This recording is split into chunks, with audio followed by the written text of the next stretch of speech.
Good afternoon, everyone. Thank you, Superintendent Brown and President Carter.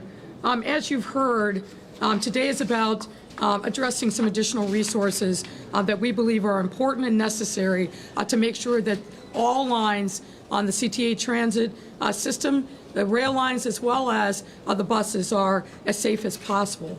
I want to start, though, by thanking President Carter and the team at the CTA. I want to remind everyone that the Chicago Transit Authority was the only large metropolitan system that continued to function throughout the pandemic. That's an important point because we knew that it was important for workers and other commuters to be able to get back and forth through the city who didn't have the luxury of staying home and doing remote work. Now, as we're seeing ridership tick up, as the city is opening back up because we're in a better place. We're seeing businesses start to call their workers back downtown. We want to make sure that the transit experience is not only safe, but clean and something that we all can be proud of. Our transit system connects each of our 77 neighborhoods, helps us remove barriers to access by getting residents where they need to go in time in a way that is simple and still very affordable. For decades, the CTA has provided that world-class system for our city and has worked day in and day out to ensure the system not only functions properly, but goes above and beyond as it connects each of our communities through buses and rail. We have a number of incredible initiatives planned to enhance the efficiency and accessibility of our transit system even more. But none of that will matter if CTA customers don't feel safe taking public transportation. Recent CPD data shows that violent crime on the CTA is up this year in comparison to the same period last year. I will tell you, and I know all of us agree, that is simply unacceptable. So we are taking the steps that are necessary, following the data, and making sure that there are enhancements. That's why I'm proud to share that the CTA has partnered with the CPD to enhance safety on the busy red and blue lines. To do so, CPD is strategically adjusting resources from within its Bureau of Counterterrorism and will have dedicated gang and narcotics teams investigating crimes on the transit system and patrolling the busy rail lines. In addition, CTA, as you just heard, will further promote safety and comfort during commutes by expanding its use of unarmed contracted security guards. You heard it from the superintendent. You heard it from President Carter. The word is visibility. What we need to do is make sure that on every platform across our system that you, the commuters, see the visibility of sworn police officers as well as these unarmed security guards. And what I will also say to the commuters, if you see something on a train or on a bus that you know is unacceptable, please do not hesitate to call 911 or 311 to report it. We all have to be working together to make sure that our system is safe. And we've got to ensure that our customers, our commuters, know that we are doing everything possible to make sure that the rides and the commuting is safe. So on top of this, the CPD and CTA will continually analyze crime patterns and determining optimal deployment strategies, including times, locations, and numbers of officers, and collaborate to identify and address areas that are experiencing higher occurrences of crime. Enhancing public safety, as I've said many times before, and I will continue to say every single day, has to be the top of mind priority for all of us and requires a whole of government approach. This enhanced partnership is emblematic of that necessary collaboration. And we'll continue to greatly improve our citywide mission of creating a better, safer Chicago for all of our residents. I'd like to again thank President Carter, Superintendent Brown, Alderman Hopkins, who's also been a very invaluable partner in making sure that we are focused on the things that are important to our residents, and that is safety everywhere. And we look forward to the continued partnership. At this time, we're happy to take any questions that you might have. Thanks a lot, Mayor. Hey, we're going to kick it off. Sir, when you know, you've been to our press conference before, we do this in an orderly fashion. Keep your mask up. We will call you in turn. We don't do shout-outs, okay? Cesar will call you when it's your turn. Thanks. Go ahead. All right, we'll kick it off with Nate from Fox. Mayor, good afternoon. Nate, Fox Good 32. afternoon. Asking specifically about buses, I've heard added security, armed guards, as well as police officers on the CTA rail lines, that sort of thing. But I've also talked to a number of bus drivers who have been attacked themselves. You all have all heard those stories. Yes, that's right. What about security on the actual CTA buses? Well, the enhancements to the system obviously are focused on both bus and rail, and I'll let the superintendent talk more specifically as well as President Carter, but it's the entire system. It's not, we move a lot of people through rail, but we also move a significant number of people on our bus lines, particularly those most heavy trafficked bus line. I don't know who wants to go first. I'll go first just to speak about CTA. The increased resources that we're getting under our contract will allow us to deploy not only unarmed security guards on our rail system, but also to deploy unarmed security guards at bus turnarounds and on our buses. So you will see an increased presence on both bus and rail. And so we recognize certainly that our bus operators are also the victims of and subject to assaults as much as our rail operator personnel are. Just to follow up, I know you all can't or won't disclose all of the details, but in terms of how many, what will that look like? I know it was mentioned red and blue line, but what about the green line? What about the pink line? I'm assuming it's because those rails have the most attacks, if you will. But how many guards? What will that look like? And how soon can Chicagoans see the added security? You'll see the added security very shortly. We just awarded the contracts literally today. But I should be clear that while we've talked about the red and blue line as a focus, that is not the only place that the security guards will be deployed. They'll be deployed throughout the system, and they will also be deployed throughout the city at various strategic bus locations that we feel warrant attention. So it is a system-wide approach. Eric from ABC. Well, wait, Cesar, let the superintendent weigh in before we move in. Sorry about that, sir. I just wanted to add to your question, and hopefully it'll answer some of the other questions that may be coming. The mayor mentioned gang and narcotics teams will be dedicated. That's a new feature that we've not seen, along with our CTA CPD officers who are in uniform. So you will see not only the presence just from the CTA's dedicated CPD uniforms, but also an increased dedication of resources, both from our narcotics and gangs, which is a new feature.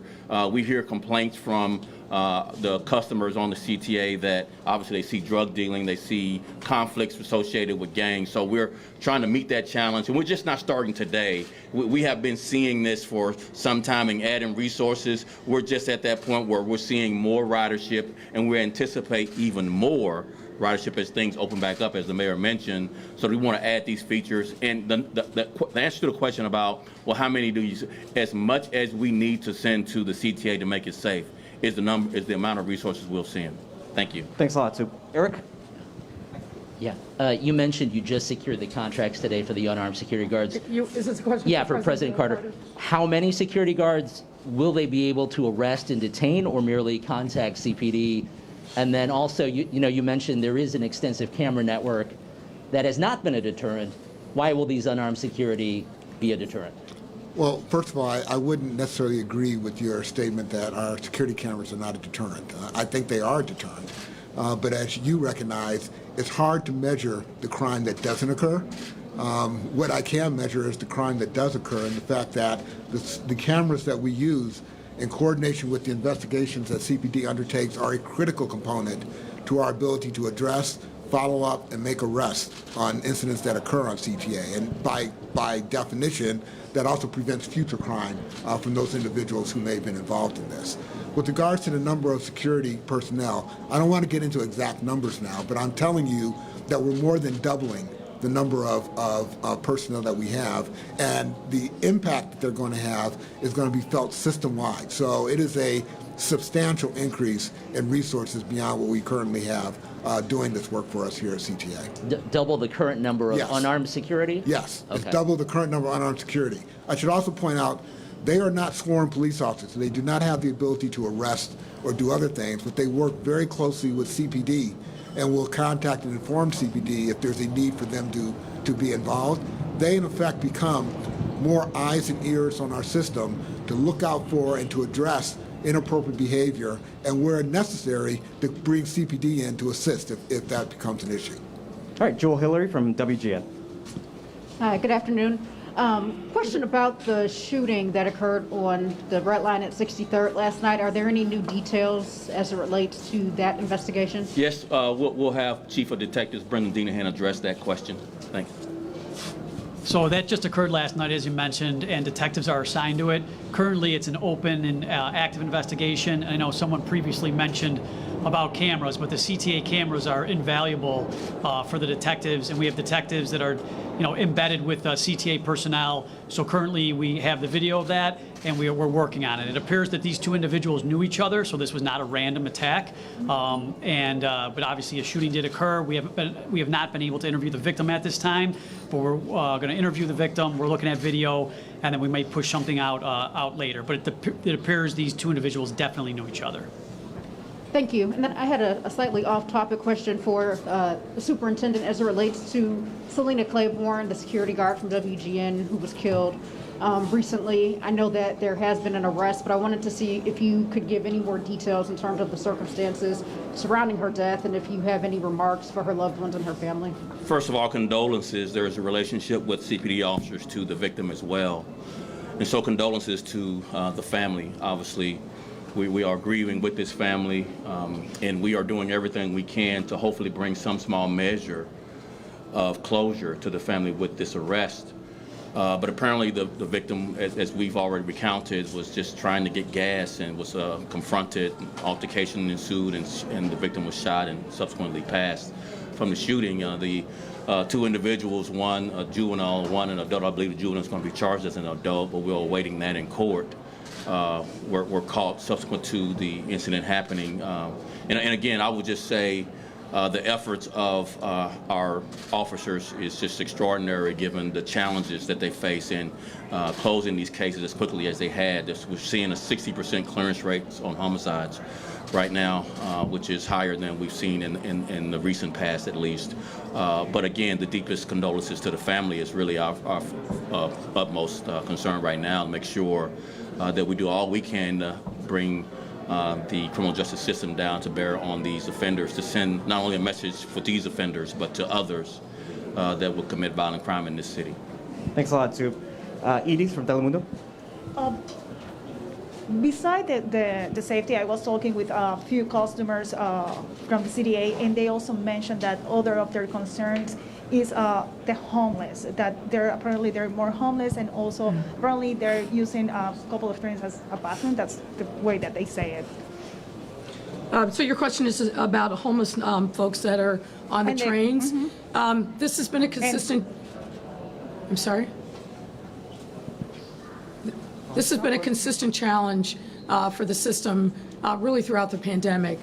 We have spent an inordinate amount of resources doing outreach with social services organizations led by the Department of Family and Support Services throughout the pandemic. One, because obviously we're concerned about the health and well-being of homeless folks everywhere, but particularly in our system, making sure that they had access to care, to testing, and then doing everything we could to transition them from the trains to supportive housing. And while that work is ongoing, I think as we see more people return to the system, we're going to see less and less of those challenges. But it is a challenge. I'm not going to tell you that it isn't. And I know, President Carter, if you want to address that issue as well.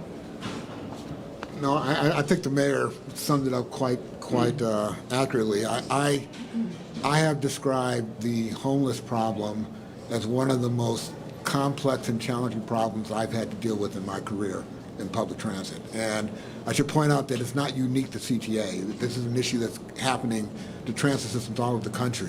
I think the mayor is correct. The strategy that we're deploying, which is to really try to get social services more involved on CTA, to provide them support, to help them deal with their challenges and hopefully get them into a better situation than being on public transit, I think is the solution.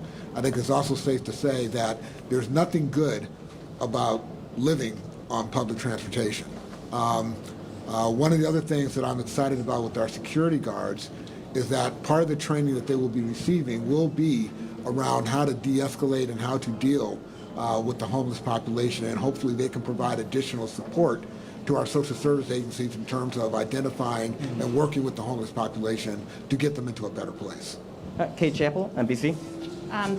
My question, just wondering if President Carter, you can just talk more so about, I know it was just approved this morning, so the logistics are still being worked out, but just, you said shortly we'll see more of these guards. Are we talking about tomorrow? And what hours, is this all hours of the day that commuters or just during the busy times can expect to see more guards? No, you're going to see them 7 days a week, 24 hours a day.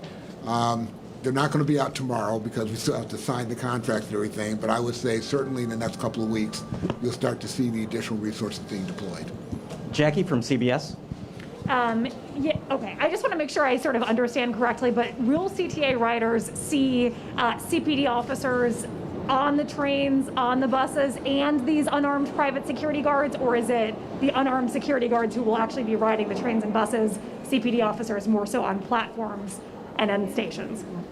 So I'll take the CPD portion of it. So you'll see CPD resources on the trains. We'll actually have a operation that deals with buses as well, where you'll see officers in and around and on buses that have been problematic. We're running criminal statistics to give us some leads on, where are the peak crimes, when they happen, locations, days of the week, time of day, et cetera.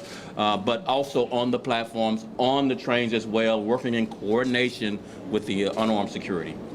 John from Street Spot. So in New York, which has a much larger transit system than Chicago, they just announced that they're spending $100 million to put platform doors at all their stations. Yeah. So that keeps people from going onto the tracks, get their phone. We had someone in Chicago die that way. Last fall, we had a woman who was visiting for the marathon get randomly shoved onto the tracks by a person with mental illness.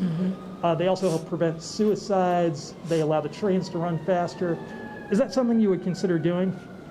Well, I'll start and then I'll pitch it to President Carter. Obviously, we're always looking for ways to make sure that the system is safer. Watching with great interest what the folks in New York are doing. But, I think we've got to make sure that we are shoring up our resources here in the first instance. But I'll pitch it to President Carter now. Sure. I think the short answer to your question is yes, we are looking at that same situation. One of the things that we've recognized over time is that technology for dealing with this kind of a problem is ever evolving. We face the same challenge that New York faces in that our system itself is very old, and retrofitting it to put in barriers is actually a prohibitive expense. But I've recognized that there are new technologies now that may not be as expensive that we are looking at and determining whether or not they might be a good fit for something we might want to do here at CTA. Sure. And also, so it seems like a lot of the sanitation and crime issues on the CTA, obviously not all of them, are driven by the phenomenon of people using the CTA as a last resort shelter, often people with mental illness. So we're spending $3 million on this security contract. Has there been any consideration to using increased funding for housing for the homeless and mental health services as a strategy to improve sanitation and safety on the CTA? Well, I can't speak to what the other city resources may be that are placed on addressing the homeless problem. I think that the money that we're spending at CTA for security services is going to be money well spent, both in terms of the increased visibility that it will provide to our customers, and also for their ability, as I indicated earlier, to interact with the homeless population and others to provide assistance and to help with the social service agency at the city to determine other alternatives other than being on CTA. But I'll let the mayor speak to the broader issue.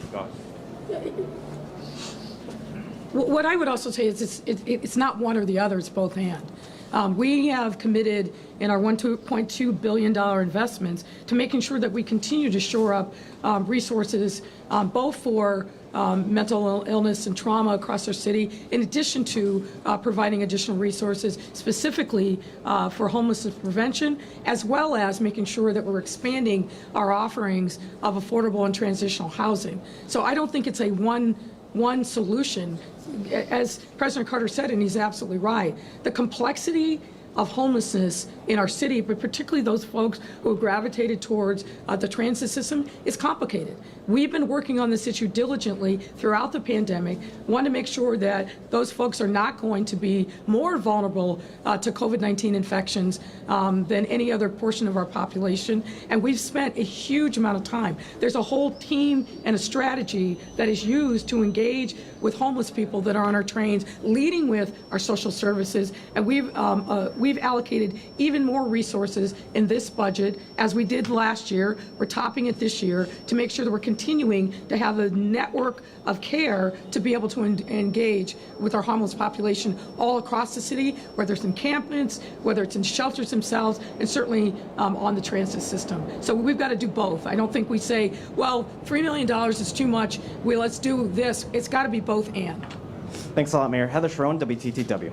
Hi, Mayor. Hi there. The Washington Post reported this morning that 70% of all of the police misconduct settlements paid out by the city in the last 10 years came against officers who had been named in one or more lawsuits. Mm-hmm. Is the city doing a good enough job preventing officers from committing multiple acts of misconduct at the expense of taxpayers? Well, obviously I can't account for what happened over the last 10 years, since I haven't been mayor yet for 3 years. But I can tell you it's a specific focus of mine. You know this, given my background, both as a president of the police board, as also the leader of the Police Accountability Task Force, and now as mayor. We've made a priority on making sure that we're doing everything we can to provide much better training, because we think training really is the key to reducing the incidences of actual misconduct that may be alleged or committed by Chicago police officers. To me, training is absolutely the key.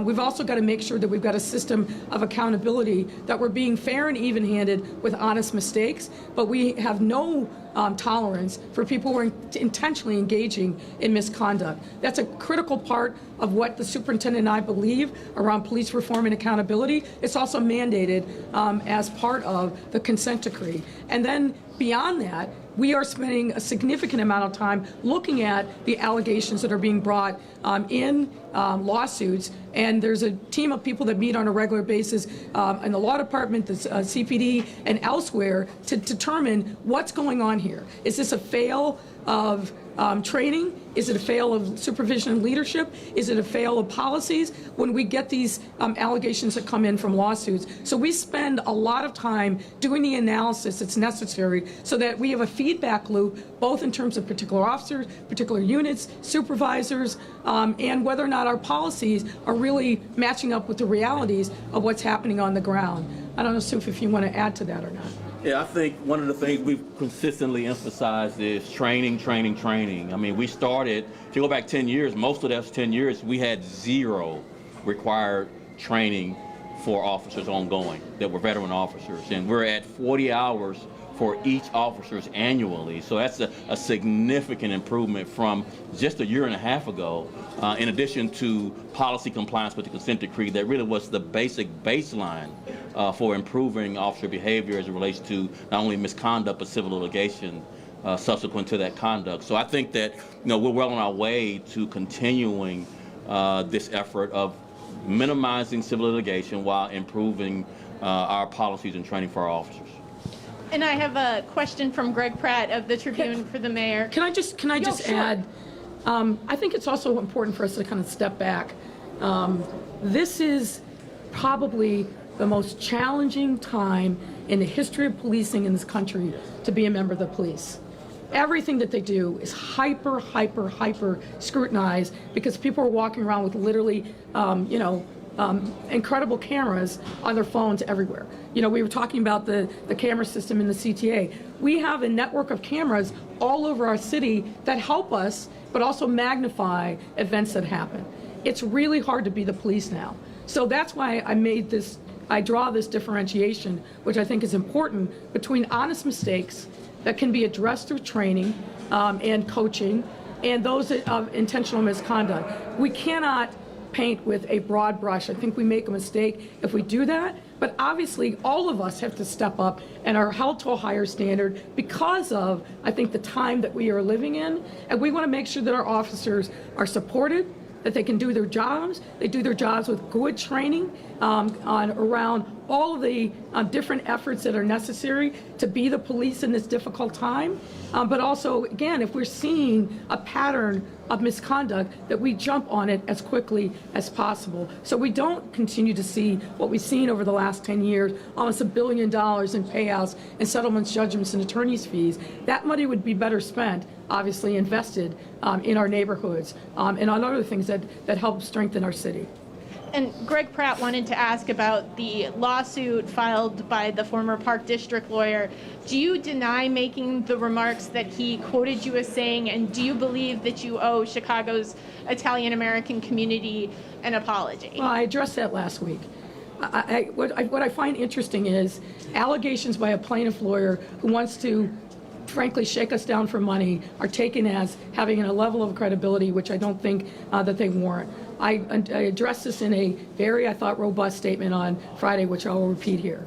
I don't normally comment on pending litigation, but I am deeply, deeply offended and reject as ridiculous the allegations that are in that lawsuit, and particularly any suggestion that I hold animus towards Italians or Italian Americans, because nothing could be further from the truth. I said this on Friday, which Greg Pratt knows. I'm not going to comment any further on this pending litigation, but I'm 1,000% confident that when the facts come out in that lawsuit, that the words that I've uttered today and the statement that I made on Friday will be fully vindicated. Thanks, Mayor. Meyer from ABC. Superintendent Brown, I think the mayor addressed this, but I just want to be sure, are the officers you're adding for this effort coming from any specific unit, or will it require any kind of overtime of all your officers? So here's how I put it to our officers in the Counterterrorism Bureau. You own the CTA. It's not an extra thing you got to do. It's part of what we should do, is make the CTA safe for all Chicagoans, and to include tourists and other visitors that we have. So again, part of the job for the Bureau of Counterterrorism, what's different is the effort for narcotics and gang units to be a part of the presence and the activities that our police officers will conduct, both in an undercover plainclothes capacity and in a uniform capacity, and throughout the CTA system, not just red and blue lines that has seen an uptick in crime. And I just want to back the context of this up.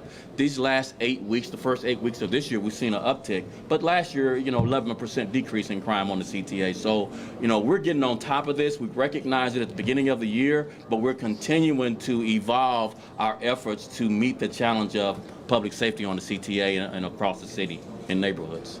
Thanks a lot, Sue. Josie from the Sun-Times.